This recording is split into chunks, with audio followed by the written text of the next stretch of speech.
Welcome students to MJC Learning. This is 8th lecture of thermodynamics.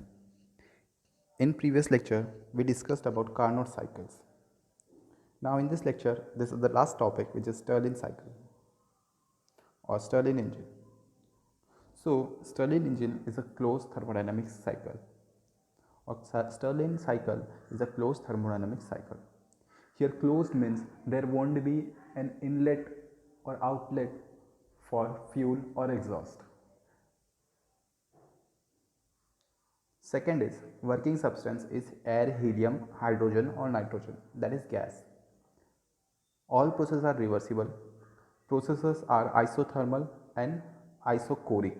This is not isobaric but it is isochoric.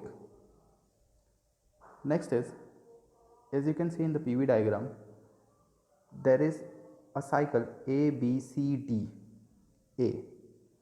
So first is AB cycle, that is isothermal expansion, and then there is isochoric heat emission from B to C, that is volume is not changing, and then from C to D again isothermal compression, and then isochoric heat absorption, D to A. What is the difference between Stirling cycle and Carnot cycle is, here two isothermal processes, in Carnot cycle two isothermal processes were joined by two adiabatic processes, but here they are not adiabatic processes but isochoric processes. During this isochoric processes, heat will be liberated and heat will be taken, and during A to B work will be done, and C to D work will be done on the system. So heat will be emitted, and from A to B heat will be absorbed. Now let us see how Stirling engine works. Now firstly what is Stirling engine? Stirling engine is the engine which follows Stirling cycle. That is this four steps and this PV diagram. Just like Carnot engine follows Carnot cycle, Stirling engine follows Stirling cycle. So to understand how these four steps, let us consider two gas-filled cylindrical pistons whose chambers are connected by a narrow tube. The left piston is at temperature Th, that is higher temperature, and the right piston is at temperature Tc, that is at lower temperature. In the center of the tube that connects the two chambers is a wire mesh that will be used to store heat temporarily. Now look at the figure A. The gas in the engine is expanded at a constant temperature Th. The left piston moves down and the right piston is fixed. In order to maintain a constant temperature, the gas must absorb heat QH from the reservoir.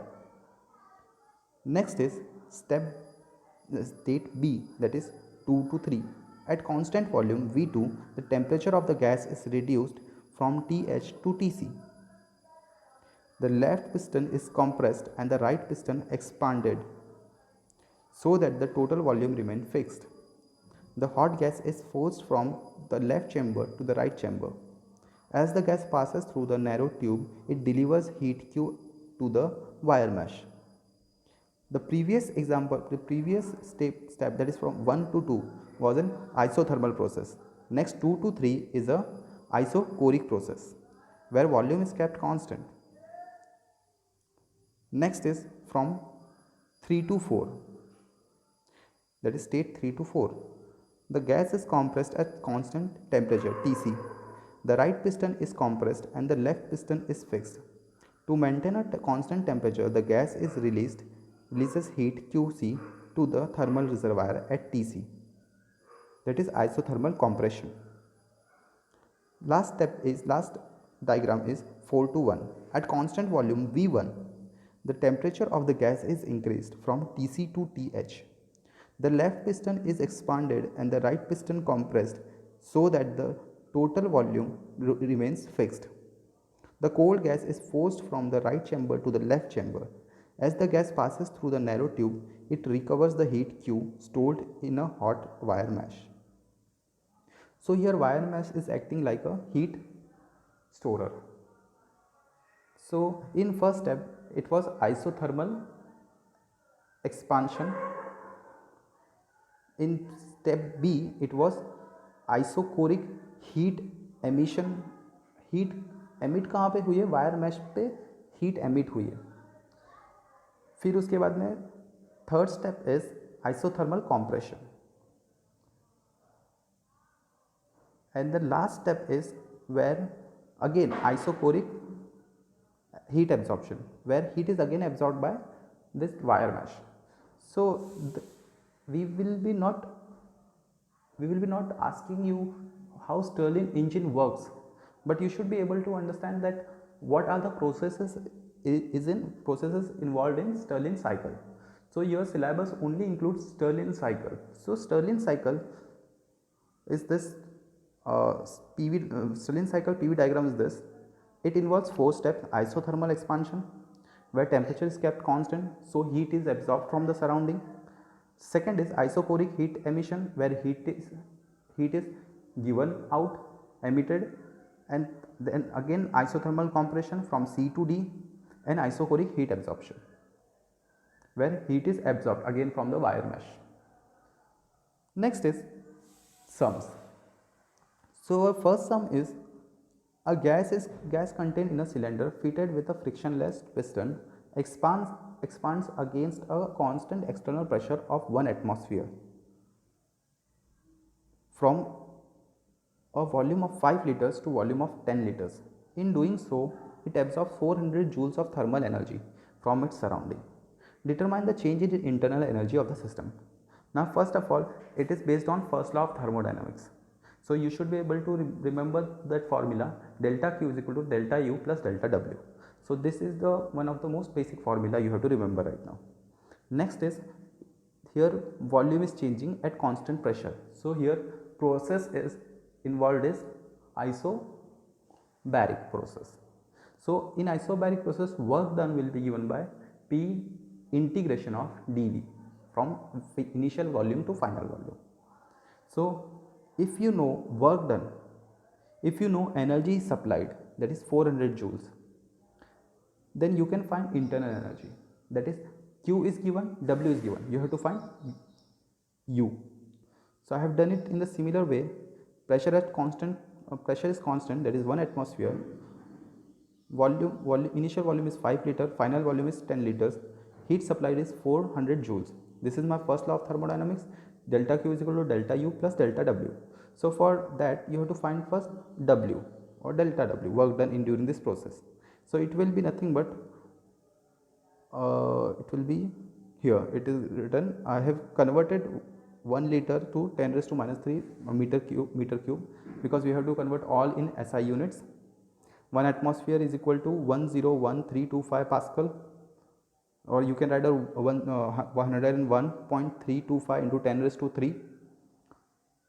Next is substituting this given values in our work done expression, that is W is equal to P Vf minus Vi. I have written down it again.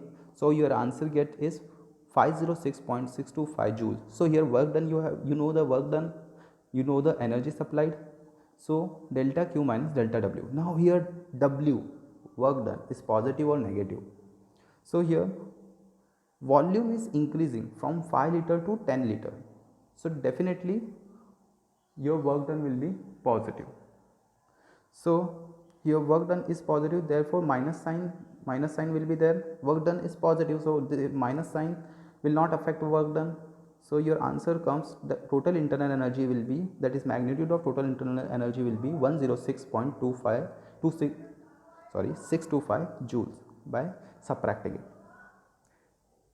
A Carnot refrigerator operates between 250 degree Kelvin and 300 degree Kelvin.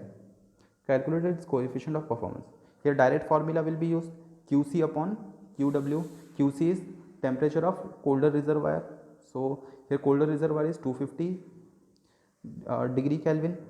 And work done will be QH minus QC. Here we are only considering magnitudes, and we know we are talking about Carnot refrigerator, therefore QC will be replaced by TC and QH will be replaced by TH. So now we know the temperature, just substitute and get the answer. 25 divided by 5, that will be 55. ideal gas is taken through an isothermal process. If it does 2000 joules, if it does 2000 joules of work on the in its environment, how much heat is added to it? The answer is 0, because during an ideal for an ideal gas during isothermal process, internal energy depends on its temperature. So here temperature is not changing, therefore internal energy is also not changing. So this was it. The rest of the sums we will be continuing in the next lecture.